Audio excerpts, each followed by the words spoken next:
Hey, good morning, YouTube. I know it's been a minute. It's been a hot minute, maybe 5 minutes, 10 minutes, a ton of minutes since I've been on YouTube, but we're back this year with more MLB the Show content. MLB the Show 22 launches early this Thursday night at midnight. I'll be on Friday morning on Twitch doing a subathon. It's going to be a great day. We got giveaways. We're going to have sub goals, crazy sub goals. It's going to be a good time. So if you're not following me on Twitch yet, twitch.tv/bigoldbuck.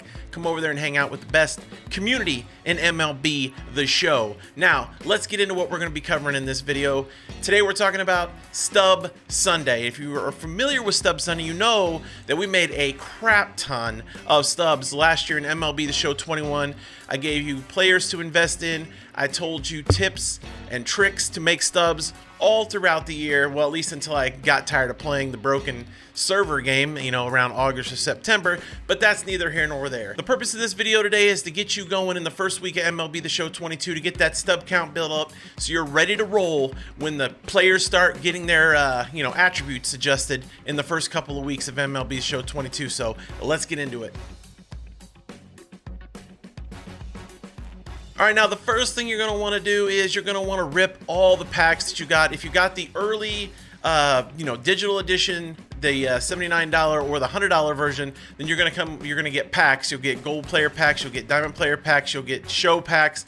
Open everything up, see what you get. That's, a lot of fun right there. And then what we're going to want to do is we're going to sell whatever we can sell. Sell everything as quickly as possible. If you got the early release, if you don't get the early release and you're not playing until Tuesday, then none of this is going to apply to you. But if you have the early release, you're going to want to get on and sell everything immediately. Get your stub count built up, right? Because we can go back and buy everything once the price comes down. So early on, you're going to want to sell, and do anything in the game that gives you packs that you can open and sell the cards again. Now, there's going to be plenty of free cards. You're probably like, Buck, if I sell everything, how the hell am I supposed to play anything? Well, there's going to be plenty of free cards to earn. They already announced Team Affinity. They showed the Ronald Acuna card. Super cool, super clean card art, and not all the cards you get with the pre-order are going to be sellable, I'm going to guess. Maybe they will be, but maybe they won't be. Anything that's not sellable, you can use in your lineup too. There's going to be Conquest more than likely to go with Team Affinity. They said Team Affinity, all you have to do is play the game to earn XP. So any mode, whatever you want to play, you'll earn XP for for the Team Affinities. And if Acuna is any indication of the cards we're going to get in Team Affinity 1, there's going to be some fire free cards to use.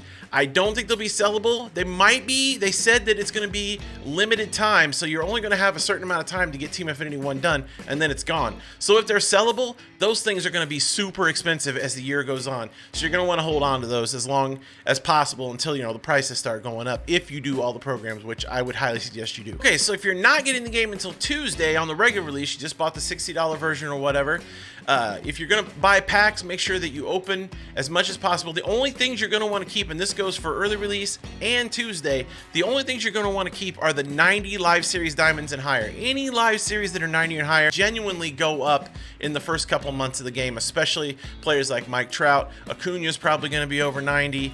DeGrom, players like that will go up over time the first couple of months as people are trying to do the collection. So make sure you hold on to any live series diamonds 90 or higher. So if you're doing this no money spent, the thing is you're going to want to sell everything early. If you're spending money on the game and you really don't care and you're going to be ripping packs and packs and packs, then you don't necessarily have to sell everything early. You can hold on to your stuff. If you're trying to do the team collections, you're putting your all money spent. I'm going to be spending some money on packs because packs are fun and chat likes to watch me open packs. I suck. I don't get anything good at them, but it's still fun, right?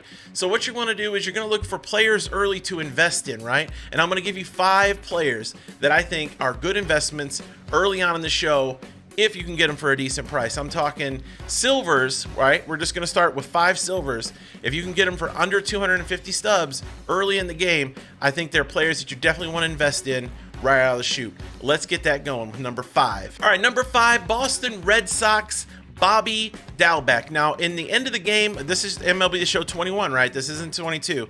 I'm just going off of what they finished the year at in MLB the Show 21, and genuinely, that's about where they're going to start in 22. So I'm looking at Bobby Dalbec here, 76 overall. They may start him a little bit higher, but I'm thinking he's going to start right around 75, 76. And this is a dude that if he can get his batting average up maybe walk a little more and cut down on the strikeouts, he's got a lot of room to grow early on, and I think he could be a pretty cheap silver early in the game, definitely under 250 stubs, and he's one of those hold for golds 100% this year. So if you're looking for people to invest in earlier, my number 5 guy is Bobby Dalbec. Tons of power.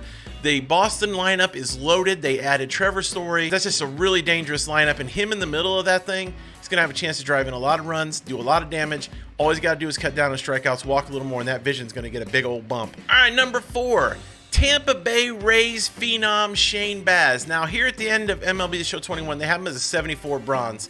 He may start off as a bronze. They may even bump him up to like a 75 silver. If he starts off at bronze though, oh my goodness, that is such a break for us because we can get in there and buy him super early for even cheaper. I really believe in Shane. He's only 20 years old, but he's getting his chance this year. He's going to be one of the better pitchers in that Rays rotation, and I'm looking forward to seeing how he does. He's one of the best young arms in baseball, in my opinion, and he has a chance to really do something special there with Tampa Bay. And I think that Shane Baz is one of those players that we're going to want to get into early. He might be one of those players that a lot of people are already on because, you know, in the card collecting world in real life, he's pretty popular.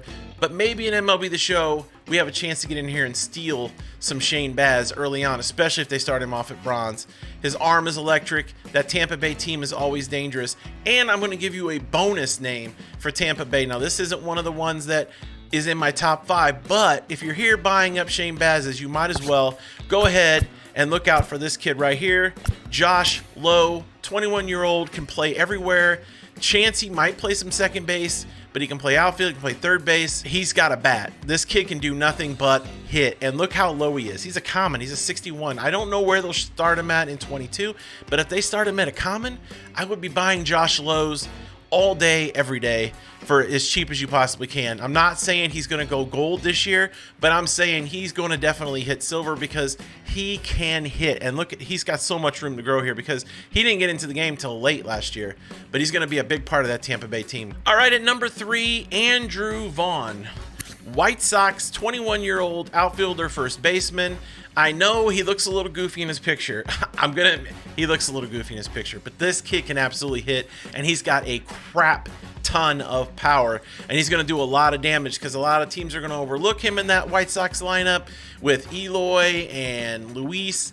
I'm telling you right now, this kid can hit, and he's going to play a lot for Tony La Russa's White Sox. They have him as a bronze in 21. I don't think they'll start him at a silver in 22, so if he's a bronze, get in there and buy him up. I'm telling you, this kid can hit. He's the real deal, and Andrew Vaughn, I'm going to be buying him from the jump. Again, he's a little creepy to look at, you know? A little creepy. He's creeping a bit, right? But he can hit. All right, number 2. Right here, former Oakland A, now Toronto Blue Jay, Matt Chapman. They have him as a 78 silver to end the year. I don't think they'll bump him to a gold to start the game. At least I hope not, because he is going to be dangerous in that Toronto lineup. Yes, he had a down season last year, as you can see by his stats. He struck out a ton. He didn't do much with the bat, but he was still a great defender.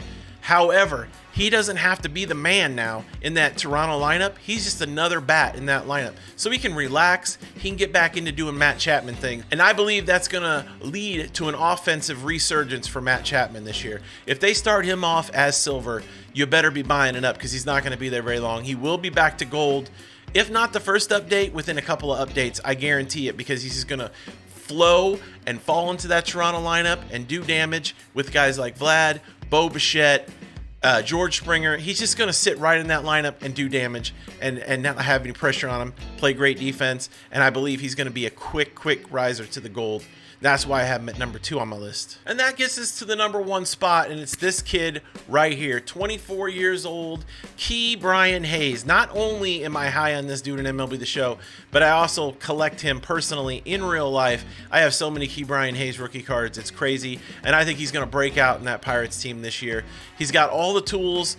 Arguably the best defensive third baseman. I love Nolan Arenado, but arguably this season will be the best defensive third baseman in the National League, if not all of baseball, and his bat is going to come along. He's got a lot of power. He's going to hit for average, and this kid is going to be a stud. Right now they have him at 76 in MLB the Show 21. There's a chance they might even start him at bronze. I doubt it. He'll probably start at 75, 76 where he's at right now. But that's a very buyable card and a very buyable player. And I'm telling you, you're going to want to get in early on Ke'Bryan Hayes, because if he stays healthy, 100% going gold this year and has a really good chance at Rookie of the Year. I really, really, really like this kid a ton. Ke'Bryan Hayes, put it in your mental Rolodex. Buy him up early and often. Okay, so I gave you some names, I gave you some tips, and make sure if you are no money spent, you sell everything at the beginning of the year as soon as you get your packs, especially if you pre-ordered the early editions. Open everything, sell as much as you can. Use the free cards in your lineup and keep building your stubs and investing your stubs in smart investments early on. If you don't get the game until Tuesday and you're just going to be buying packs and stuff like that, it doesn't matter what you do, but make sure you're investing in the players that I gave you, because I'm telling you, those are names that I'm 100% certain are going gold this year. Anyways, I hope you enjoyed this first Stub Sunday video of the year. Don't forget, we'll be here every Sunday from here on out. Stub Sunday, the most consistent stub making video out there in the community. So make sure you're here every Sunday. Make sure you're hitting that like button. I appreciate it very much. And if you're new here, make sure to hit the subscribe button, turn the notifications on. I'm going to be uploading this year, not every day like I did last year, because it just gets to be too much. And I just feel like the quality of the videos goes down, but I am looking to upload 3 to 4 times a week, and you can be guaranteed Stub Sunday will be here every Sunday. That video 100% will be here. The other ones will be tips and tricks, new content, things like that to help you out on your road to MLB the Show 22. We're going to have a great year this year. Nothing but positive vibes here and on my Twitch channel. I'm tired of all the negativity. I'm tired of all the just garbage that goes on a lot of times, and I want to try to give everybody a positive place to get MLB the Show 22 information and hang out and talk baseball, like I said, over on my Twitch channel. I appreciate y'all very, very much. If you have any players that you think are going to do big things in MLB the Show 22, please leave a comment in the comment section below. I want to hear from you, and you know, maybe you'll help some other members of the community out by mentioning a few names that I might have missed. I might have missed some of those names though purposely, so you know, there's a reason for that. I don't want to give out everything early, you know what I mean? But yeah, I want to hear from you. If you have any players you think are going to do big things this year, please leave them in the comment section below. Or if you have any feedback at all, I love to hear from you. I really want to get these comments going in this YouTube this year, because last year y'all were silent. Don't be afraid to talk. Don't be afraid to leave comments. I love to hear from you, so go ahead and do that. Again, if you're not following me over on Twitch as well, twitch.tv/bigoldbuck. I stream every day, Monday through Saturday. Sunday's my day off, but we do have Stub Sunday videos, and like I said, we will be uploading 3 to 4 times a week this year right here on YouTube, so make sure you check out all those videos. All thumbs up, and make sure you're subscribed to the channel. I think we're about 700 watch hours away from YouTube Partner, so we got to get that early. Otherwise, my hours are going to reset, you know what I mean? So get in here, watch the videos. I appreciate it very, very much. And as always, you can catch me right here. Same Buck time, same Buck channel.